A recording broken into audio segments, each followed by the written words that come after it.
Hello, this is H.D. Chambers. I'm Superintendent of Schools for Alief ISD, and I come to you with my weekly message on Friday, August the 7th, uh, hoping that everyone's doing well, staying safe, and hopefully engaging in their second day of school. Yeah, here in Alief. So yes, today is our second day of school. We started yesterday officially on Thursday, August the 6th. And yesterday came with all kinds of similar experiences that we typically have on the first day of school. I know it's hard to believe, but if you think about the butterflies that everyone typically has on the first day, if you think about the nervousness, the unknown, and there was definitely some nervousness and there was definitely some unknown yesterday. Uh, I told our board, and some others recently that yesterday was my 50th first day of school. You can do the math to figure out how old I am, but it was a surreal, unique, different first day of school for me, just like it was for everyone else, and will be for those that are going to be starting later in the month and into September. So um, I recognize that. We all recognize that, and it's slowly becoming a part of our uh, our norm, if you will, as we move forward. So I've got several things I want to talk about today. Please forgive me. I'm going to glance over here occasionally to make sure that I don't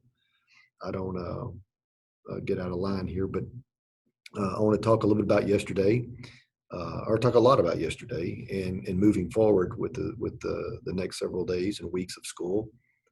I have a message to parents, I have a message to students, and I have a message to our staff, and then we'll wrap this up. But so thank you for listening, and hopefully you find this helpful and meaningful as a parent, as a student, or as a staff member, or as a community member, or as just someone who happens to watch this. So hopefully it makes sense to you. So I want to talk a little bit about yesterday's the day, and I want to be just as honest as I can with what I know. Uh, if you look and you measure the uh, the positives, we had a lot of positives yesterday. There were a lot of good things that occurred yesterday that you can just look on social media.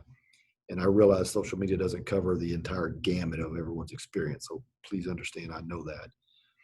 But there were so many things that were posted from teachers and students and parents, so many creative ways of creating classrooms virtually, so many ways of parents setting their students up in their home uh, the best they can. The creativity and the work that went in to preparing for this by our teachers and our parents truly boggles my mind. It makes me even more proud to work not only in a profession but work in a district like Alief with the professionals that we have and the families that we have who in not ideal situations are going so far above and beyond to make this situation as palatable and as real as possible for students. And uh, I I can't tell you. I just kept scrolling down and looking at examples and looking at and listening to comments and pictures and videos, and I mean from pre-K students, 4-year-old students, all the way up to our high school seniors and everyone in between. It was truly inspiring. It really was. Uh, so I hope some of you, I hope particularly teachers, I hope some of you realize that it wasn't as bad as maybe you thought it was going to be. And I also hope that some students and families realized it was maybe not as bad as you thought it was going to be. Uh, so there were a lot of positives, a lot of good things. I mean, many of the thousands of devices that our district purchased and provided to families, both the device itself and the hotspot internet connectivity, were being used. As a community, if you're a community member, as taxpayers, I want to thank you for your investment into those devices and those internet hotspot connectivity devices, because many of our families needed them in order for this to be remotely successful. They needed them. So please know, as a taxpayer in the Alief community, it's greatly appreciated, and they're being used. They're being used. But that's not to say that everything went great yesterday. I know it didn't. I know it, and I know we've got a lot of work in front of us as a district, both from teachers to campuses to central administration support to me, to our board helping provide support and leadership. So we know that there are issues that are bothering some, and that not everyone had a great experience. I know that. There's a couple things that are on my mind. One, I think we have as a school district and as campuses, we have to work really hard to make sure that we have we've done everything we can do to outreach to students who we have not yet connected with. As of early this week, we had actually heard from almost 94% of our students that were enrolled in our district, meaning they had re-enrolled, their families had re-enrolled, we knew that they were out there. Now our job is to make sure those families and those students are actually attending class in this virtual environment. So that's a challenge. We have families with language barriers. We have families with technology barriers. We have families with who just haven't heard for whatever reason. We haven't been able to reach them, and so that's a challenge. And so I'm asking everyone, parents, community members, etc., that if you have knowledge or if you know of families that have yet to hear from or they have not been contacted by Alief ISD or their school, please ask them to contact our schools. Please ask them to contact our district and contact their school. So that's one barrier that I know we've got. I know we have parents who sometimes may be intimidated or may be struggling with the technology expectations that we have in place. Again, we know that's a challenge. We know that's an issue. Please reach out to us. If we notice, if we understand that there's a concern, we're going to work with every family to address their issues and their concerns as we move forward. And last, but certainly not least, I know the segment of our student population and our families with special needs children are struggling mightily. They struggled in the spring and they struggle now. So please continue to communicate with us, working with your campuses, your son or daughter's campus. But we know we've got some work to do to improve and to help provide the necessary support that our students need who are receiving special education services. So yes, there were a lot of good things yesterday, a lot of good things happening today. There were also challenges that we know we need to address and will continue addressing, but please know that we are grateful, we are thankful for everyone's efforts, and we're under no illusion that everything is great. We still have a lot of work and a lot of areas to improve upon. Forgive me, I'm going to look at another piece of one of my notes here. One thing I wanted to remind everyone, and hopefully you noticed this yesterday as a teacher and as a parent, that the fall, the way in which we rolled out Alief Learns at Home, our virtual learning platform, is a lot different than it was in the spring. In the spring, it was us trying to figure it out as fast as we could and as quickly as we could. We've had a lot of time to prepare. We've had a lot of time to obviously purchase devices and the things I just mentioned earlier. But I want to be really clear to everyone about what our expectations are as we enter into this virtual environment with Alief Learns at Home. The rigor, the expectations for staff, the expectations for students, the expectations for me are as high as they would be as if we had students in our classrooms. So there's going to be much more expectation placed on, I'll just give you an example. There's going to be a lot more expectations placed on teachers and students being in attendance, even though it may be in a Zoom classroom or a Google classroom or some type of virtual classroom, or maybe it's an example of a way in which students are providing their work to their teachers. But just know the expectations are much higher than they were in the spring. The spring, we were trying to figure it out, as I mentioned. This fall, we feel like we have a pretty good plan that's going to need to be adjusted. We understand that, but we feel like we have a really good plan and a platform in place to continue with providing an education, a quality education to all our students. But that's only going to occur if we hold to our higher standards than we had in the spring. So time, students, time, you're going to have to be in class virtually.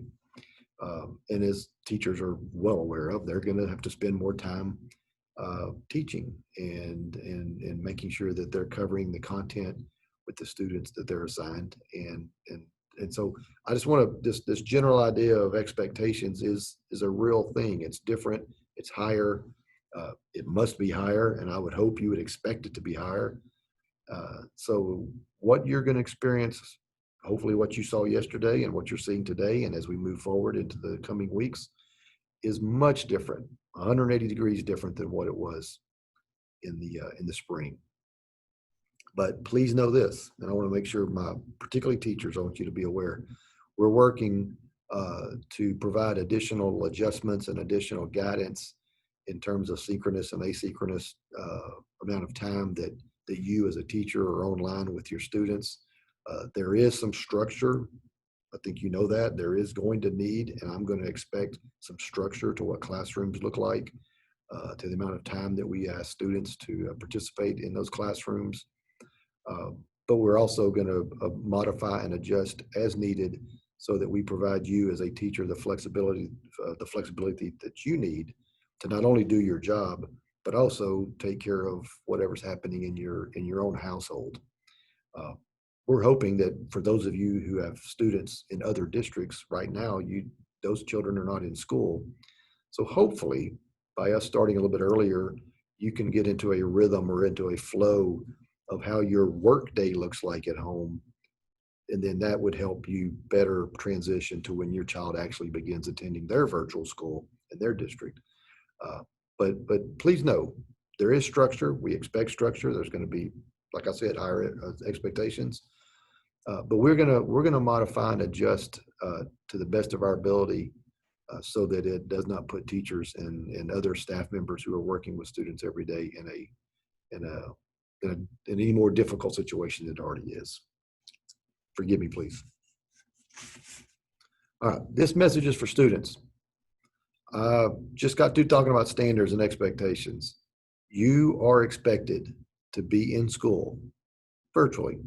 You're expected to attend. You're expected to log on whenever your class is in session, and you're expected to participate, and you're expected to be engaged. And I want to define engaged. Engaged does not just simply mean being online. It means participating, performing the work, the assignments, the things that your teacher is asking of you. It is your job. It is your responsibility to be in class, excuse me, to be in class and to react accordingly to what's asked of you, and to demonstrate, this is the ultimate issue, to demonstrate that you have an understanding and you have mastered, if you will, the content in which your teacher is teaching. If you have not, just like in a classroom, if you were there in person, it is your responsibility to make sure your teacher understands or knows that you don't get it. You don't understand whatever it is they're going through. A lot of this responsibility is placed on you. So please, don't be lazy. Even if you are lazy, don't be lazy. Go to school, go to every class. If you're a middle schooler or a high schooler, you need to be in class when your teacher is having class, and you need to be engaged based on what I just defined. If you do those things, you're going to be fine. If you do those things and you do them well, whenever we come back for in-person learning, and I'm going to talk about that in 1 second, but when we do make the decision to begin bringing students back, you will not be behind. And let me tell everyone, not only students, but let me tell you what well, I got a lot of fears, but a serious concern that we all have is that the learning losses and the achievement gaps and the things that occurred in the spring as a result of us having to close are only going to be exacerbated and increased now if you as a student, and our teachers, but you as a student, choose to not fully engage and take advantage of the virtual education that's being offered right now. We can't let a health crisis turn into an education crisis for you. We can't let COVID become a health issue that also has a negative impact on each student in our school district. I will do everything in my power to prevent that from happening. But in the case of a virtual classroom that we're involved in right now and will be for the foreseeable future, I'm going to rely on students. Students, you have to be engaged. You have to be in class, and you have to demonstrate to your teachers that you're doing what's being asked of you, and you have to be able to demonstrate that you're learning. You have to. It's in your best interest, I promise. So students, that's my message to you. You're going to hear that more and more as we move forward. My second message to students is I know there's many of you that are involved in extracurricular activities, after-school activities, athletics, fine arts, that are missing out right now. I know that. And I just want to tell you as honestly as I can that until I feel comfortable in working with our local health officials in bringing students back for some type of in-person learning, I'm not going to feel comfortable allowing extracurricular activities as well. And I know that's difficult, but I will stay in touch with you. I will continue to communicate with each of you and your coaches and directors and sponsors. But right now, as long as we are in the situation we're in related to COVID in our community and the surrounding areas, I can, in good consciousness, allow for any types of gatherings like that, particularly if I'm not allowing it in our schools for school. So you'll hear more about me, hear me talk more about that in the near future. Parents, real briefly, my most genuine, sincere appreciation from the board and myself goes out to you for your patience and your grace and your understanding about the decisions that the board and I are having to make. As I've said many times, I know this is not ideal for you. I know it impacts you both with your ability to go to work or to perform your day-to-day life. But we're in the situation we're in, and we're trying to do the best we all can. Just a couple of things I would mention to you. There's a chance that if you're a parent one of the challenges we have is that parents sometimes are not familiar with the technology. I encourage you to please, the technology we're offering, I encourage you to please work with your schools, ask questions. In many cases, your students, as you very well know, our kids are much more adept and, quite frankly, smarter on the computer than any of us are. But I know it's a difficult situation. So please, I know that we have parents that are struggling. We have parents that are having a hard time helping their own child. Let us help you. Let our schools help you. Reach out to our parent engagement centers. If you're not familiar with those centers, please ask your school about them. We have a lot of individuals that are willing to help and support you. Just one piece of advice, if I could, as you set your children up for school in your home every day, I think if you could, to the best of your ability, try to put them in a quiet environment, or away from the television, or away from siblings or other things that may distract them. I know that's difficult. I know listen, I'm not judging. I'm just as a little friendly reminder or as some advice. If you can do that, it would be extremely helpful to students and to staff members and to teachers, obviously. So I know that's not fully possible in every environment. Completely understand that, but just as a reminder, as we move forward through this. Last but not least, staff and community members and everyone else. I can't tell you how grateful I am and how appreciative I am of our team. I've mentioned several times we've had a reentry and recovery task force that we assembled many months ago. their work, their effort, their leadership in trying to make yesterday as successful as possible. I couldn't begin to tell you the amount of work and effort they put into this, and the continuing work and effort we will put into it to improve and to create solutions to problems that we currently are going to experience. But I want to thank everyone for their unwavering commitment to our district and unwavering commitment to our students and their families. If you're a student or a family that you have questions or you're not feeling that unwavering commitment, then we need to know. Please let your campus know. Let us know. If you can't get hold of your campus, please go to our Alief ISD website, aliefisd.net, and use the Contact Us link at the top right-hand corner of our homepage.